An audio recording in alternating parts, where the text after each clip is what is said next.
Hello and welcome. My name is Alan, and we are back with more Insurgent Mexico. And yeah, we are picking up following our journeyman as he goes further into Mexico to finally meet with Pancho Villa. So, yeah, let's get into this. Chapter 10 The Coming of the Colorados. Before sunrise next morning, Fernando Silveira, fully dressed, came into the room and said calmly to get up that the Colorados were coming. Juan Vallejo laughed. How many, Fernando? About 1,000, he answered in a quiet voice, rummaging for his bandolier. The patio was unusually full of shouting men saddling horses. I saw Don Petronilo, half dressed, at his door, his mistress buckling on his sword. Juan Santillanes was pulling at his trousers with furious haste. There was a steady rattle of clicks as cartridges slipped into rifles. A score of soldiers ran to and fro aimlessly, asking everyone where something was. I don't think any of us really believed it. The little square of quiet sky over the patio gave promise of another hot day. Roosters crowed. A cow that was being milked bellowed. I felt hungry. How near are they? I asked. Near. But the outpost, the guard at the puerta. Asleep, Fernando said as he strapped on his cartridge belt. Pablo Ariola clanked in, crippled by his big spurs. A little bunch of 12 rode up. Our men thought it was only the daily reconnaissance, so after they drove them back, the Puerta guard sat down to breakfast. Then Argumendo himself and hundreds, but 25 hold that pass against an army until the rest got there. They're already past the puerta, said Pablo, shouldering his saddle. He went out. Thief! Swore Juan Santillanes, spinning the chambers of his revolver. Wait till I get at them. Now Meester's going to see some of those shots he wanted, cried Gil Tomas. How about it, Meester? Feel scared? Somehow the whole business didn't seem real. I said to myself, you lucky devil, you're actually going to see a fight. That will round out the story. I loaded my camera and hurried out in front of the house. There was nothing much to see there. A blinding sun rose right in front of the puerta. Over the leagues and leagues of dark desert to the east, nothing lived but the morning light. Not a movement, not a sound. Yet somewhere out there, a mere handful of men were desperately trying to hold off an army. Thin smoke floated up in the breathless air from the houses of the peons. It was so still that the grinding of tortilla mill between two stones was distinctly audible, and the slow minor song of some woman at her work way around the Casa Grande. Sheep were buying to be let out of the corral. On the road to Santo Domingo, so far away that they were mere colored accents in the desert, the four peddlers sauntered behind their burros. Little knots of peons were gathered in front of the hacienda, pointing and looking east, and around the gate of the big enclosure where the soldiers were quartered, a few troopers held their horses by the bridle. That was all. Occasionally the door of the Casa Grande vomited mounted men, 2 or 3 at a time, who galloped down the Puerto road with their rifles in their hands. I could follow them as they rose and fell over the waves of the desert, growing smaller all the time, until they mounted the last row, where the white dust they kicked up caught the fierce light of the sun, and the eye couldn't stand it. They had taken my horse, and Juan Vallejo didn't have one. He stood beside me, cocking and firing his empty rifle. "Look!" he shouted suddenly. The western face of the mountains that flanked the Puerta was in the shadow still.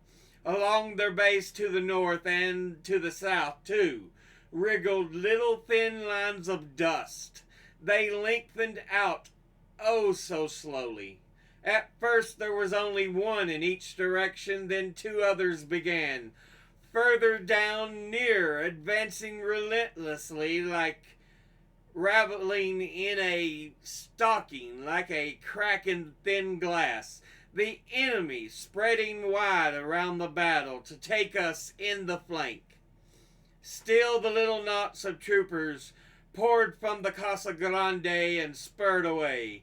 Pablo Ariola went, and Nicanor waving to me brightly as they passed. Longinos Guereca rocketed out of his great Tordillo horse, yet only half broken. The big gray put down his head, and Buck jumped 4 times across the square. "Tomorrow for the mines," yelled Gino over his shoulder. "I'm very busy today. Very rich. The lost mines of..." But he was too far away for me to hear. Martinez followed him, shouting to me with a grin that felt scared to death. Then others. He had made about 30 so far. I remember that most of them wore automobile goggles. Don Petronillo sat his horse with field glasses to his eyes. I looked again at the lines of dust. They were curving slowly down, the sun glorifying them like scimitars. Don Tomas galloped past, Gil Tomas at his heels, but someone was coming. A little running horse appeared on the rise, headed our way, the rider outlined in a radiant dust. He was going at furious speed, dipping and rising over the rolling land. And as he spurred wildly up the little hill where we stood, we saw a horror. A fan-shaped cascade of blood poured from the front of him, and the lower part of his mouth was quite shot away by a soft-nosed bullet.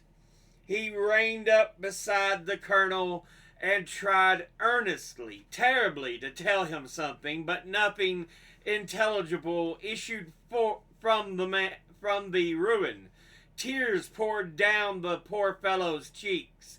He gave a hoarse cry, and driving his spurs deep in his horse, fled up the Santo Domingo road. Others were coming too on the dead run, those who had been the Puerta Guard.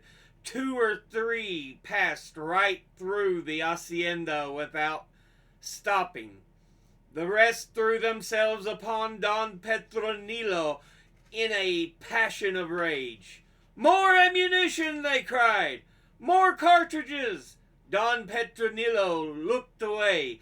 "There isn't any! The men went mad, cursing and hurling their guns on the ground.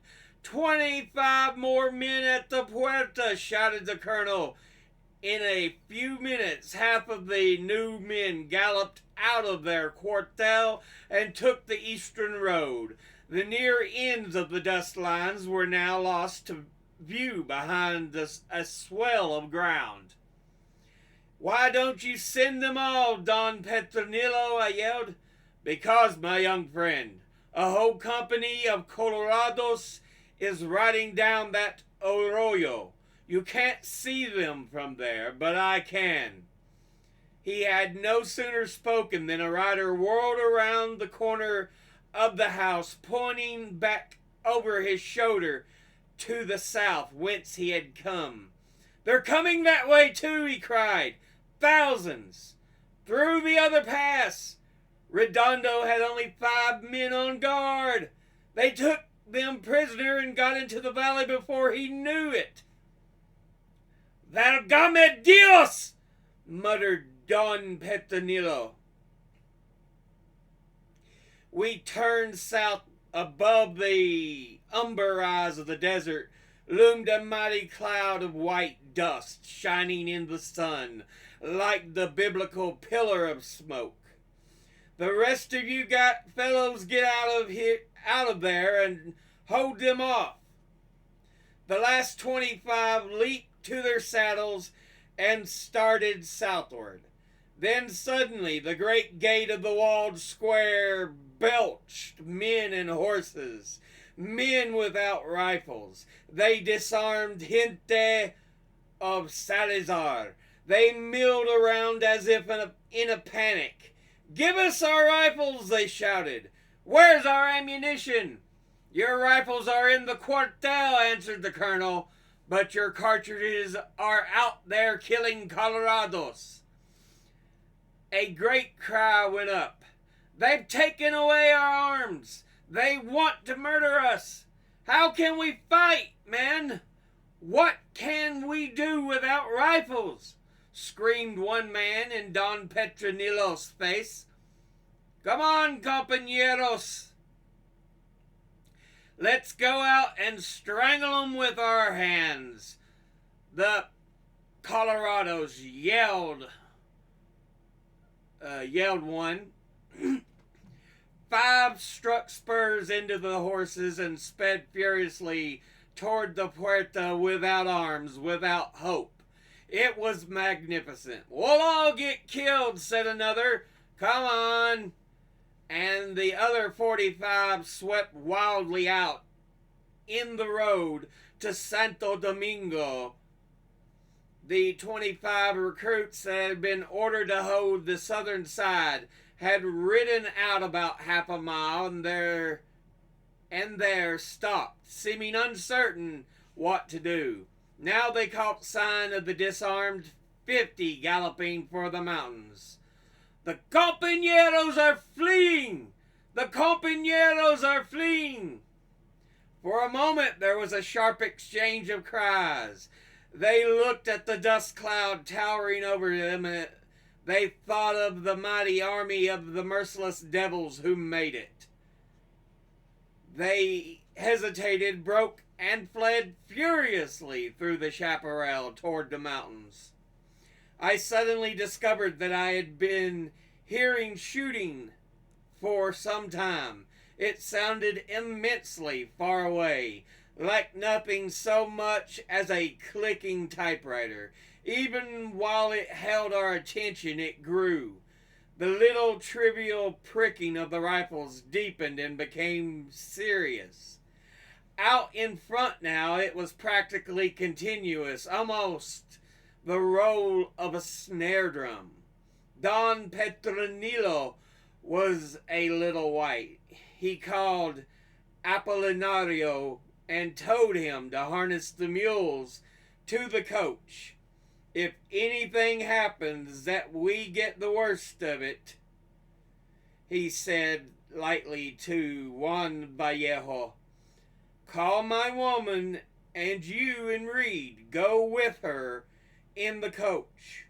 Come on, Fernando, Juanito, Silveira and Juan Santillanes spurred out, and 3 vanished toward the puerta.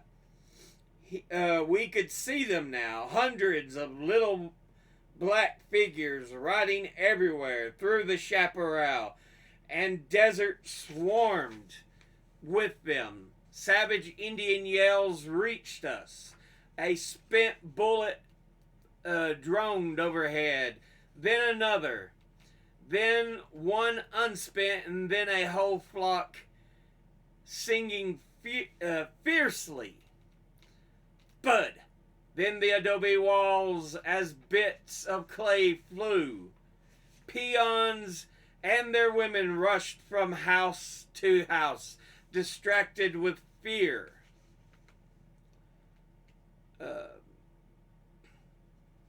A trooper, his face black with powder and hateful with killing and terror, galloped past, shouting that all was lost.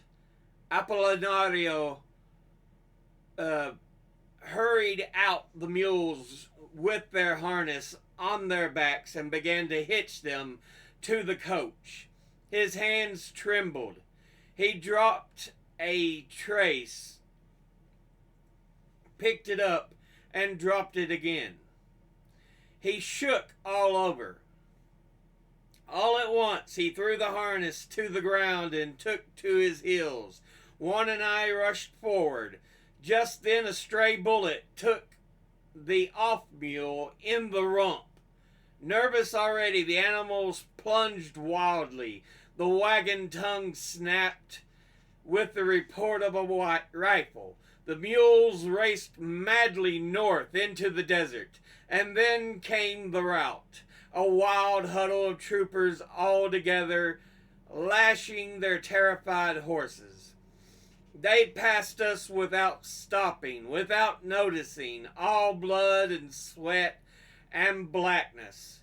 Don Tomas, Pablo Areola, and after them little Gil Tomas, his horse staggering and falling dead right in front of us.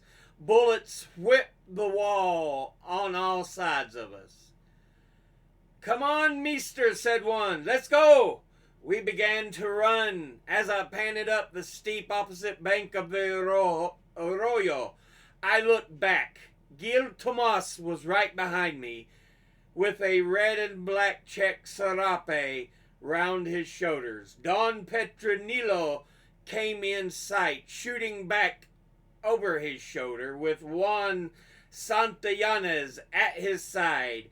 In front raced Fernando Silveira, bending low over his horse's neck. All around the hacienda was a ring of galloping, shooting, yelling men, and as far as the eye could reach, on every rise of the desert, came more. But I think we'll go ahead and end this particular episode there. So yeah, we finally have the conflict at the hacienda.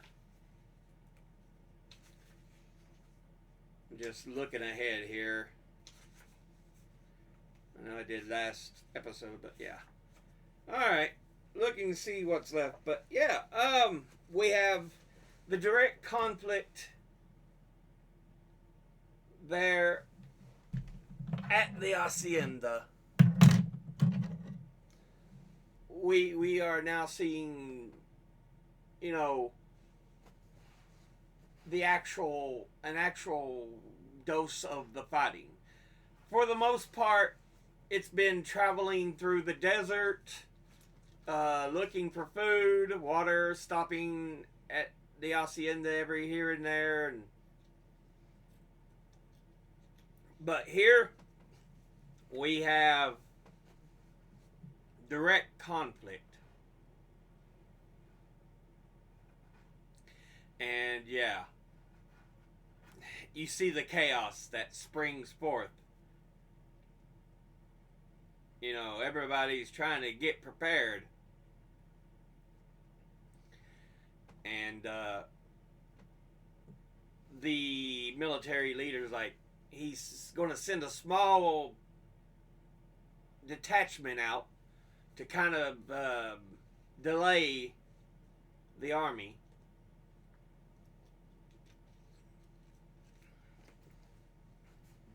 To try to buy more time. We already have men that were part of the Puerta Guard fleeing at the highest speed they could go across the desert. And the one they talked about, the first sight, his bottom jaw had been shot off, so.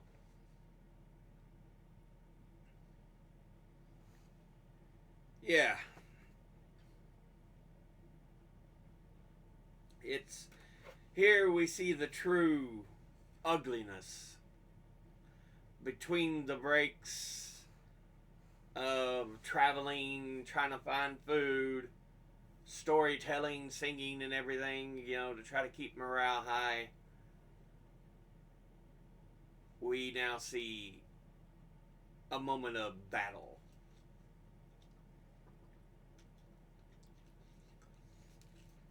A moment, where things are seriously going sour. These are the type of moments that really made up the war. But yeah. But that leaves us with 2 more chapters for part 1.